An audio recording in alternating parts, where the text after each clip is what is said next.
I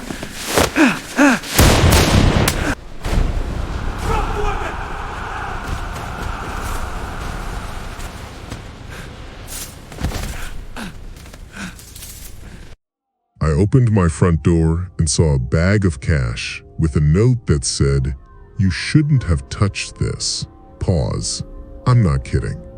It was 2:14 a.m. My hallway lights were flickering, buzzing, like in a horror movie, except this was my apartment. My heart started pounding so loud I could hear it in my ears. The duffel bag was just sitting there, black, heavy, zipper halfway open, and taped to it that note. "You shouldn't have touched this." Pause. I looked down the hallway. Empty. No footsteps. No elevator ding. Nothing. But I swear, I felt watched. I dragged the bag inside. Locked the door. Deadbolt. Chain. Even shoved a chair under the knob. My hands were shaking when I unzipped it. Stacks. Vacuum-sealed bricks of $100 bills. Like movie-level cash. "Easy $500,000, I whispered. "What the hell?" That's when my phone buzzed. "Unknown number. You opened it." I froze. Another text. "Now you're part of it." My stomach dropped. I typed back, "Wrong address, bro." 3 dots popped up instantly. "No right address. Pastor says you're ready." Pastor?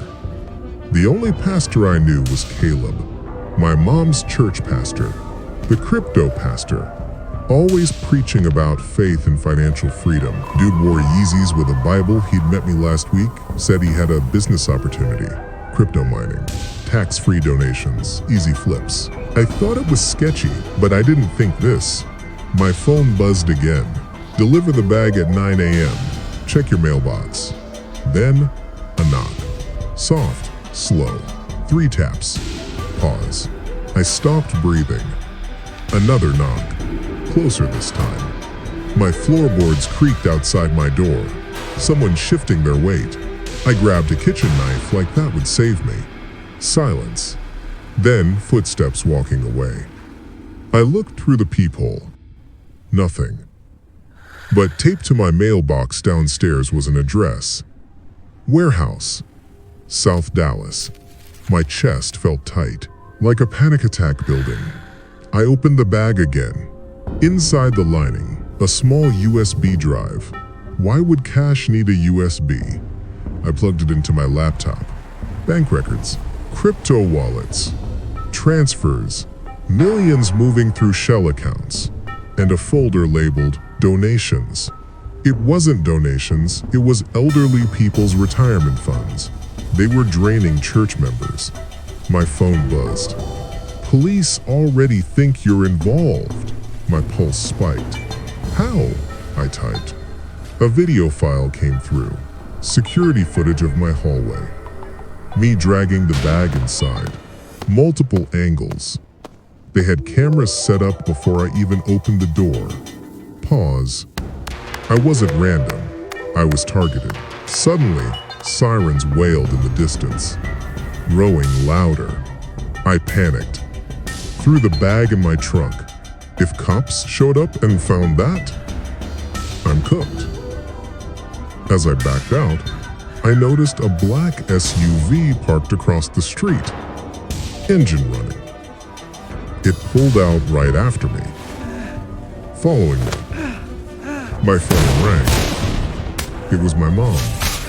Her voice was shaking. "Detectives came to church. Caleb told them you managed the crypto funds." My hands went ice cold. "What? That's not true." She went quiet. Then she whispered, "He said you skimmed money." First twist.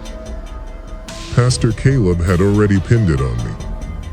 The SUV stayed behind me the entire drive. At a red light, my phone buzzed again. "He's cooperating. You should too." I pulled into a gas station, heart racing. I popped my trunk. The duffel bag was gone. Gone. The zipper open. Empty space. I swear I felt my knees buckle.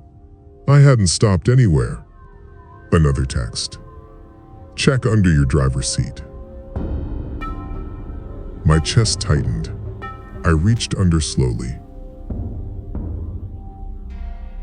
Duct tape.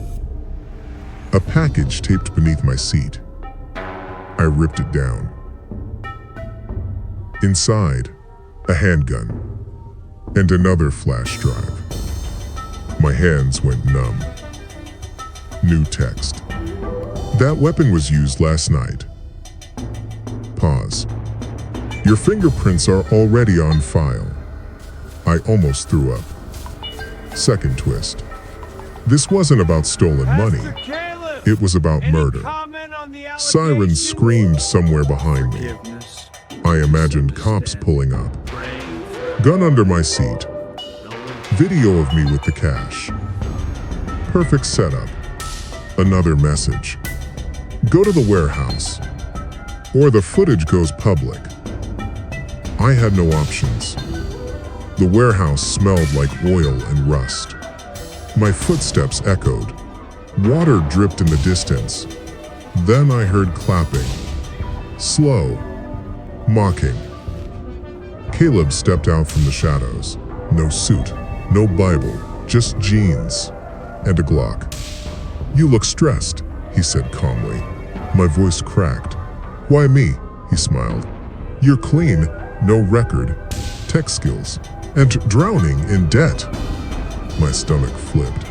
He stepped closer. You deposited the 10 grand I gave you. That's marked money. I felt dizzy. That gun? It killed my accountant. He wanted out. The room felt smaller, hard to breathe. You're the fall guy, he said softly. Sirens wailed outside, doors slamming, police shouting. He leaned in close and whispered, We even convinced your mom you were greedy. My brain glitched. What? He smirked. She told me everything about your debt. Pause. She suggested you. Everything shattered. Third twist. My own mom fed me to him. Police stormed in. Drop the weapon! But Caleb shoved the gun into my hands. There was a loud bang. I don't even remember pulling the trigger. He fell, blood spreading across concrete. But he was smiling. Cops tackled me. Concrete smashed against my face. Cold cuffs snapped tight. As they dragged me outside, I saw the black SUV, and inside, my mom.